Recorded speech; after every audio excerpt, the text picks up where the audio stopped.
there, welcome back to my channel. My name is Brittany Bundles, and today I'm going to be doing a car chit chat video. If you've been following my channel, then you know I have not done a video like this in some time, but today is actually a busier day. I just left the post office, and so I still want to make sure that I get this video out, but I'm going to be working more efficiently, and so this is a good time for me to do it. I'm still focusing on the road. I have my seatbelt on, but today I'm going to be going over how to get sponsored being a smaller channel. And the reason that I do this when I say smaller channel is because I'm not solely a numbers person. Although I am in business, and numbers, you know, that's a big part of being in any business. I don't solely operate on placing all of the value in numbers. I've recently stumbled across some channels that have literally 10 or 15 subscribers, and their content is amazing. So on this channel, I really want to focus on the right habits, the right behaviors, and doing the right things, you know, in the right way, without doing anything underhandedly or anything, you know, just anything just for the numbers or just for the clout, as a lot of people say. So today I'm going to be talking about how to get sponsored being a smaller channel.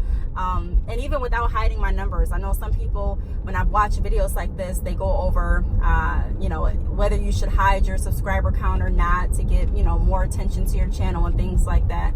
But I'm just going to go over, you know, my experience and the tips that I have for you. So before we get into the video, be sure to give it a big thumbs up. Please make sure that you are subscribed, and let's get right into the video. So we're going to talk about first subscriber count, and does it matter? You know, do you need to hide your subscriber count? So right now I'm under 2,000 subscribers, and I've received offers for different sponsorship videos.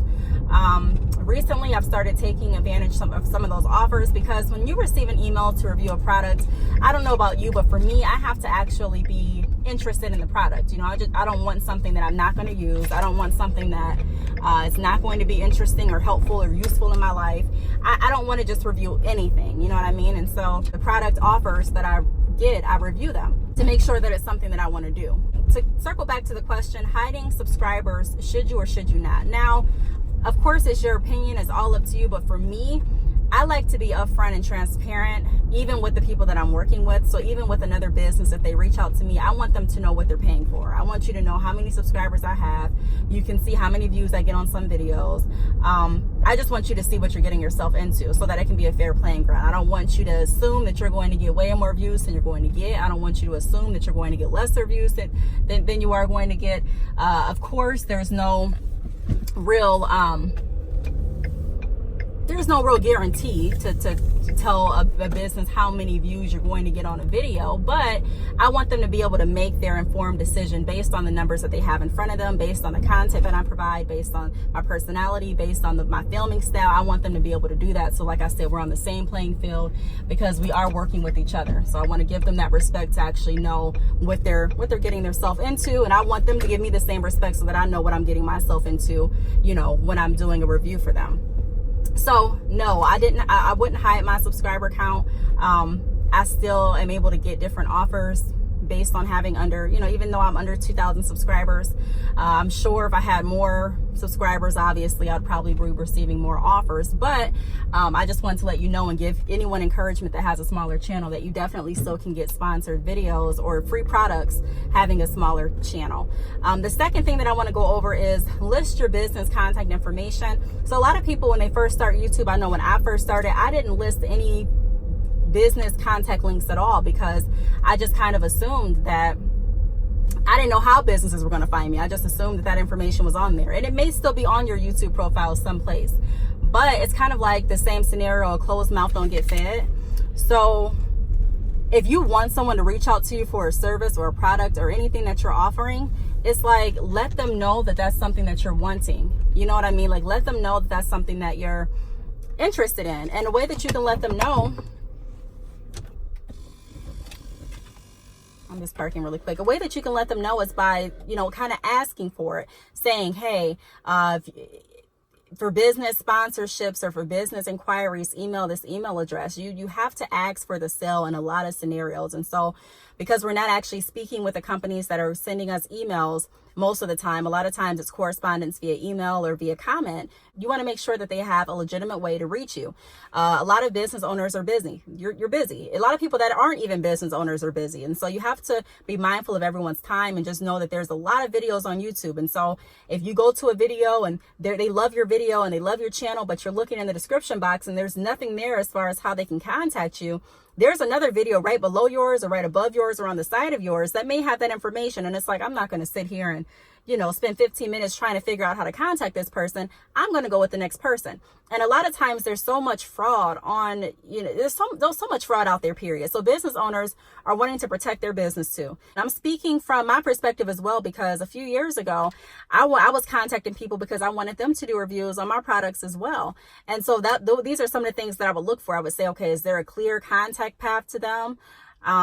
Is this their real email address? Because a lot of people take advantage of YouTube, meaning they'll go under, their favorite YouTubers page and in their description box, and they'll make an email that pretty much looks identical to their YouTuber's email, and they'll contact different companies and try to get free products. And if a company misspells that email address, then they'll get the email and they'll take the free products. So companies, they want to make sure that they're, that everything looks right. You know what I mean? That you are being very professional in your description box, so that they can contact you and that it's a smooth transaction, because you have to look at it from their side too. They're a company. Their whole purpose is to generate more awareness with their brand. YouTube is a marketing tool. And so they want you to pretty much market their product. So it's like a business partnership. So you have to kind of think a little bit business minded and just make sure that you're, it's a quick step. Just put your email address, and, let people know or let companies know, hey, for business inquiries, contact me here.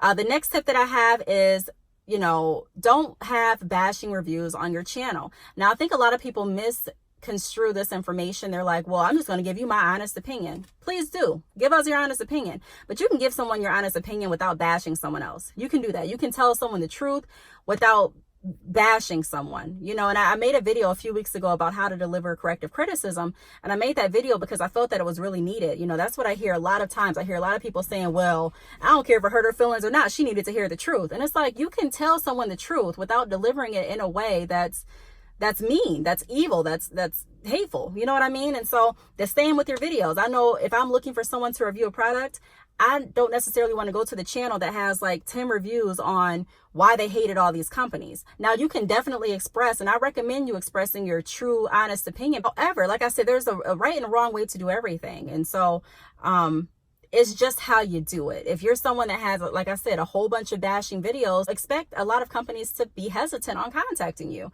I don't care how many subscribers you have. And like I said, that does not mean that you can't express your honest opinion.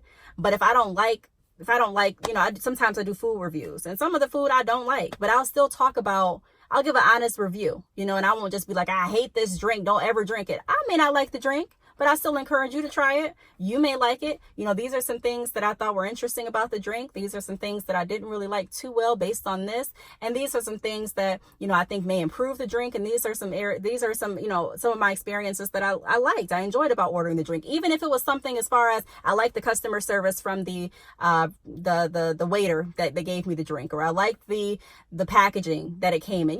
I try to, I find ways to be respectful when I'm delivering my honest opinion. So companies definitely look for that too. They look for your professionalism, they look for your honest review, and they also look for your delivery, how you're going to deliver the information about their company to your subscribers.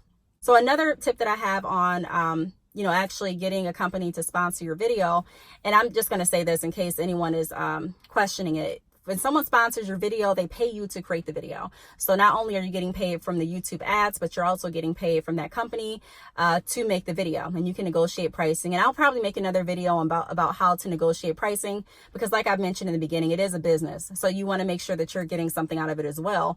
However, if you are interested, leave some comments like this video and I'll make more videos about it. So the next tip that I have is reasonable price and right expectations. So you have to know, you have to do kind of like an evaluation of your channel. There's different apps and services that will help you do that, to kind of guide you on, the path of, hey, this is what people with your subscriber count and views typically charge. However, ultimately it's your decision. Like, you're the owner of your channel, or you're the content creator of your channel, and you have a say so of what you do and how much you do it for. So it's all about, how well you can sell your channel, how well you can sell your presentation, your review skills. And, just make sure the prices are reasonable. Understand where you're at, not just the subscriber count, but look at the value that you're providing in the video as well. I've had some people that have come to me and they were like, I really don't want to pay that. Okay, well, I'm open to negotiation, but this is the lowest price that I'm able to go. And so sometimes you'll decide not to work with that company, and sometimes you decide that you will. But ultimately, just make sure that you're being open to negotiations. That's a good tip in any, sales position. Again, you want to make sure you're getting something out of the deal, but sometimes, you have to make sure that you're being at least open to what the companies are wanting to offer. I'm not saying you have to accept everything, but, just be open, especially if you're just starting off and if you have a smaller channel. Be open. And then also set the right expectations. So like with the last sponsored video that I did, I set the right expectation with the company. I let them know, hey, the video is not going to be out the next day. Typically takes me this long to make the video. It's going to take about, this many days to get the video created, edit it, and upload it. During the video, I'm going to mention your company name. I'll also put a link down below in my description bar. I'll go ahead and put your name in the title of the video. So I let them know exactly what they can expect from me. Anything that they can expect from you, let them know, because you have to let them see, okay, this was the value of me going with her to do a video over someone else, The next tip that I have is have videos with products that attract sponsors in that field. So for example, one of the sponsors that contacted me, they wanted me to do a review on sunglasses. And so they saw one of my videos when I was unboxing Gucci shades. And they said they really, really loved the video. They loved the presentation, and they wanted me to review their sunglasses as well. And so because, typically if a business is like, selling sunglasses, they'll type in sunglass reviews and they'll see lots of videos pop up with reviews on sunglasses. And so my video popped up. And so they have pretty much a list to choose from. Do I want to go with her? Do I want to go with him? Do I want to go with them? They have they pretty much have like a plethora of videos they can choose from. And so that's one of my tips. If you want a company that's known for hair, for example, to sponsor your video, do some videos on hair. Even if it means you're purchasing the hair yourself and doing reviews, just do some reviews on hair, so that your videos will pop up when the companies are actually searching for people to review their product. If you're wanting to receive free products as far as, clothes, then do clothing hauls and, outfits of the day and things like that. But pretty much, if you have an idea of exactly what type of products you're wanting, then make sure that you have some of those videos on your channel. Now, like I said before, I'll make separate videos kind of going over the difference between a sponsored video and just a review video, because some people are okay with just receiving free products. And, depending on what the product is, I may be okay with that too. It just depends. There's really no exact, for me, set rule of thumb for sponsored videos. It all just depends on that company, and the agreement that we can reach together. So, I just wanted to make sure I point that out. The last tip that I have is sell yourself. We kind of went over this in the video, but sell yourself in your videos. And the way that you can sell yourself in your videos is being true to you, letting your personality come out. For me, I really love, I love professionalism, because, and I'm not going to say every video I'm going to be like in a suit and tie or in a blazer or anything like that. But when I say professionalism, I mean having order, and I mean, speaking in a way that's not really too offensive to a lot of people, speaking in a way that people can understand you, and just being respectful, respectful, clear, and providing, good information as best as you can. And so, sell yourself like that. Make sure that your speech is clear, because a lot of people, if you're doing a review, if you're a business and you're wanting someone to review one of your products, then I'm sure the person that you select, you're going to want them to be able to speak clearly. Even if they talk fast, I talk fast. But still, I still try to make sure that I'm speaking clearly, and also your presentation. So make sure that your presentation is clear. Like I say all the time, you don't have to, and I'm not a huge YouTuber or anything like that. I'm still learning every day. I take pride in my journey. I take pride in learning, as I go along. And so I'm not by any means saying that I just have all the right ways to make sure that you get free products and to make sure that you are sponsored on YouTube. I'm just giving some tips, providing tips that really have helped me. But presentation, you know, making sure that your videos are pretty clear, making sure that your videos are accessible and they're enjoyable to watch. Now, for me, you know, some people like, you know, a lot of edits, a lot of things flying across the screen, a lot of pop-ups. Me, I try to do it because I know some people enjoy it, but I'm someone that kind of just likes, I just like the video, you know, you can save the music and save the fly pop-ups and things like that. But I understand some people enjoy that. So just make sure that, you know, your presentation is something that is enjoyable. And like I said, I just try to make sure that I keep my channel, I just keep it neutral. Yeah, I try to make sure I keep my channel I like saying professional, but that's really not the right word for it. I just want to make sure that I'm not really offending anyone, that I'm speaking truth, that I'm speaking positively.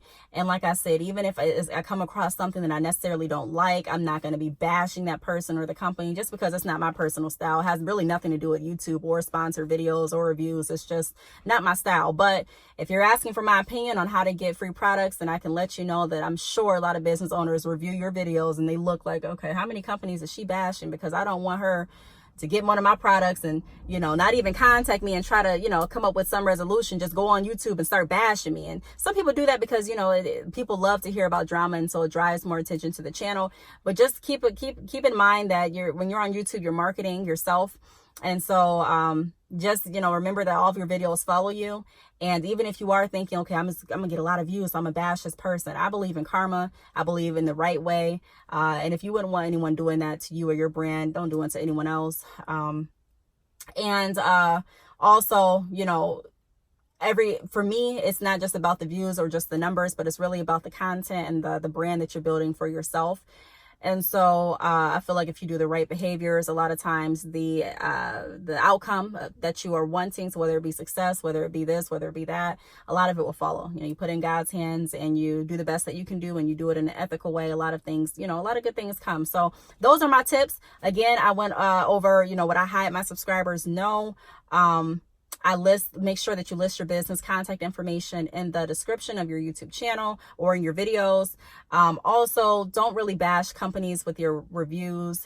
Definitely give an honest review, but do it in a way that's still tasteful. And then, you know, make sure that you are, at least in the beginning, I would recommend being open to different negotiations on pricing and setting the right expectation as far as what they're paying for, what you're going to deliver, when you're going to deliver it. I've reached out to some people before when I wanted them to review my products, and I'll be like, okay, you know, hey, I'm ready to pay. When can I expect the video? And they'll be like, well, I have a lot of different reviews to do, so I don't know. I'll get to it when I get to it. And it's like, if you're spending your money, if I'm paying you, I kind of want to know, you know, when I can expect that product and when I can expect that service. And so they're no different. So just out of respect, you know, I try to make sure that I provide the right expectation. And then also, number 5, you know, have videos with products that attract the sponsors in the field that you are seeking. And then the last tip, 6, is sell yourself. You know, try to speak clearly, have a great presentation, and have a positive manner about yourself that makes people actually want to work with you. And like I said before, as a disclosure, I've gotten many of sponsored offers, but, you know, when you are receiving offers, you know, just make sure that you're reviewing the terms. And just because you're getting offers does not mean that you have to go along with it. If it's something that you really don't agree with, if it's a product that you really don't like, if the terms aren't to your liking, then like I said, you're the content creator behind your channel, so you ultimately have to say so. So I hope this video helped. If you have any questions, feel free to leave them down below. Thank you so much for watching, and I will see you all in my next video. Bye.